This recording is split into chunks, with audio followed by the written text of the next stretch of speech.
नमस्ते दोस्तों, स्वागत है आपका हमारे चैनल कथा कहानी में, जहां हर कहानी के पीछे छिपा है एक सबक और एक प्रेरणा। आज हम लेकर आए हैं एक ऐसी कहानी जो आपको सोचने पर मजबूर कर देगी। यह कहानी है एक राजा की, एक रहस्यमयी दरवाजे की और एक साधु की सादगी की, जिसने बड़े बड़े विद्वानों को हैरान कर दिया। तो तैयार हो जाइए कहानी रहस्यमयी दरवाजा को सुनने के लिए। चलिए शुरू करते हैं। सूर्यनगर का वैभव दक्षिण भारत की हरी भरी पहाड़ियों के बीच बसा था। सूर्यनगर नाम का एक राज्य। यहां चारों ओर हरियाली थी, नदियां चांदी की तरह चमकती थीं और बाजारों में मसालों की खुशबू फैली रहती थी। इस राज्य का शासक था राजा भानु प्रताप, एक ऐसा राजा जो अपनी प्रजा के लिए पिता की तरह था। वह न केवल शक्तिशाली था, बल्कि अपनी अनोखी सोच के लिए भी मशहूर था। उसे पहेलियां और चुनौतियां पसंद थीं और वह अक्सर कहता, मेरा उत्तराधिकारी वो नहीं होगा जो मेरी संपत्ति संभाले, बल्कि वो जो मेरे राज्य के लिए सही सोच रखे। एक दिन राजा ने अपने दरबार में घोषणा की, मैं चाहता हूं कि सूर्यनगर में एक ऐसा महल बने जो हमारी शक्ति और बुद्धि का प्रतीक हो, लेकिन इस महल का मुख्य द्वार एक रहस्य होगा। उसने अपने शिल्पियों को बुलाया और कहा, इस द्वार को भव्य बनाओ और इसमें एक पहेली छुपाओ। शिल्पियों ने दिन रात मेहनत की। महीनों बाद एक शानदार महल तैयार हुआ। इसकी दीवारें लाल बलुआ पत्थर से बनी थीं, जिन पर फूलों और पक्षियों की नक्काशी थी। छत पर तांबे की परत चमकती थी और बगीचों में मोर नाचते थे। लेकिन सबसे खास था मुख्य द्वार, विशाल, काले लकड़ी और पीतल से बना, जिसके ऊपर एक जटिल गणित का सूत्र खुदा हुआ था। सूत्र में संख्याएं, त्रिकोण और रहस्यमयी चिन्ह एक भूल भुलैया की तरह उलझे थे। महल बनने के बाद राजा ने प्रजा को बुलाया और बोला, इस द्वार का सूत्र इसे खोलने की कुंजी है। जो इसे हल कर द्वार खोलेगा, उसे मैं अपना उत्तराधिकारी बनाऊंगा। आपके पास 7 दिन हैं। यह सुनते ही सूर्यनगर में हलचल मच गई। लोग आपस में बात करने लगे। कोई बोला, यह सूत्र तो असंभव है। तो कोई कहा, शायद राजा हमारी परीक्षा ले रहा है। अगले दिन सुबह महल के सामने भीड़ जमा हो गई। सबसे पहले आया पंडित रमाकांत, सूर्यनगर का सबसे बड़ा गणितज्ञ। वह लंबी सफेद दाढ़ी वाला, मोटे चश्मों से सजा एक विद्वान था।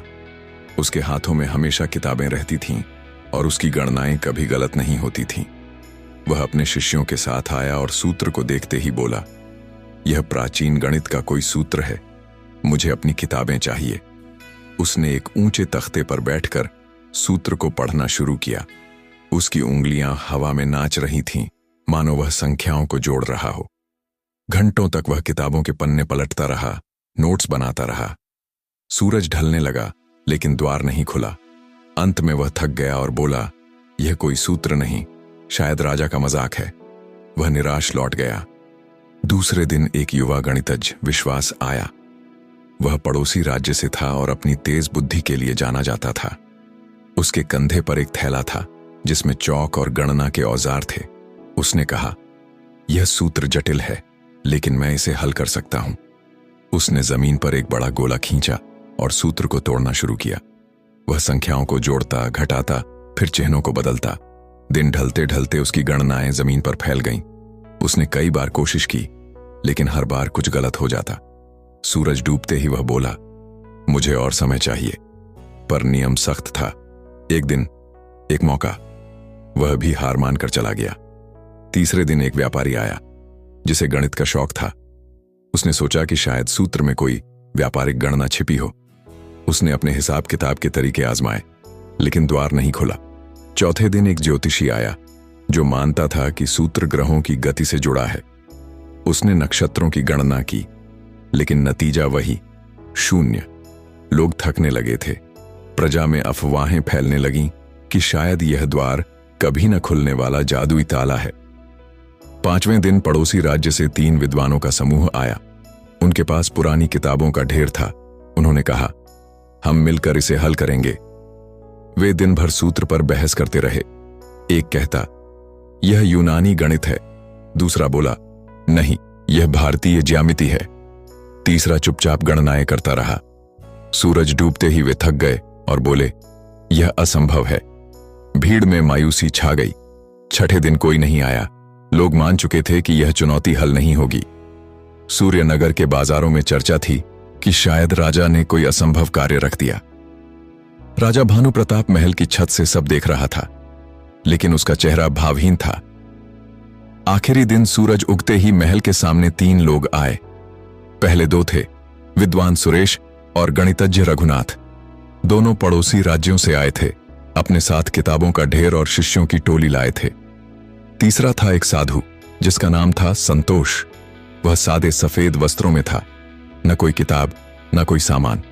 उसकी आंखों में शांति थी और चेहरे पर हल्की मुस्कान। उसने कहा, मैं कोशिश करूंगा, लेकिन पहले इन दोनों को मौका दें। मैं यहीं बैठता हूं। वह एक बरगद के पेड़ के नीचे बैठ गया और आंखें बंद कर ध्यान में लीन हो गया। सुरेश और रघुनाथ ने काम शुरू किया। सुरेश बोला, यह सूत्र प्राचीन तमिल गणित से लिया गया है। रघुनाथ ने कहा, नहीं, यह संस्कृत ग्रंथों का हिस्सा है। दोनों ने अपने तरीके अपनाए। सुरेश ने संख्याओं को जोड़ा तो रघुनाथ ने चिन्हों को प्रतीकों में बदला। घंटों बीत गए, उनकी किताबें बिखर गईं, शिष्य थक गए, लेकिन द्वार नहीं खुला। सूरज ढलते ही दोनों ने हार मान ली। सुरेश बोला, यह कोई सूत्र नहीं, छल है। रघुनाथ ने कहा, शायद यह जादू है। दोनों चले गए। अब संतोष की बारी थी। राजा ने उसे बुलाया और बोला, तुम्हारा समय शुरू हो चुका है, सूत्र हल करो। संतोष ने आंखें खोलीं, उठा और धीरे धीरे द्वार की ओर बढ़ा। उसने सूत्र को एक नजर देखा, फिर बिना कुछ कहे हल्के से द्वार को धक्का दिया, और यह क्या, द्वार खुल गया। भीड़ में सन्नाटा छा गया। राजा हैरान था। उसने पूछा, तुमने ऐसा क्या किया? संतोष ने शांत स्वर में कहा, महाराज, जब मैं ध्यान में बैठा था, मेरे मन में एक विचार आया। पहले यह जांचो कि क्या यह सूत्र वास्तव में कोई पहेली है। मैंने सोचा, शायद यह द्वार पहले से खुला है और सूत्र बस एक भ्रम है। मैंने कोशिश की और यह सच निकला। राजा मुस्कुराया और बोला, तुमने वह देखा जो किसी और ने नहीं देखा। सच्ची बुद्धि किताबों में नहीं, मन की शांति और सादगी में है। तुम मेरे उत्तराधिकारी बनने योग्य हो। दोस्तों, यह थी कहानी रहस्यमयी दरवाजा। इस कहानी से हमें सीख मिलती है कि जीवन में कई बार समस्याएं हमारे मन का भ्रम होती हैं। हम उन्हें जटिल बना लेते हैं, जबकि समाधान सादगी में छिपा होता है। अपनी अंतरात्मा की आवाज सुनें, शांत रहें और हर चुनौती को परखें। आपको यह कहानी कैसी लगी, कमेंट में जरूर बताएं। हमारे चैनल कथा कहानी को सब्सक्राइब करें और अगली कहानी का इंतजार करें। नमस्कार।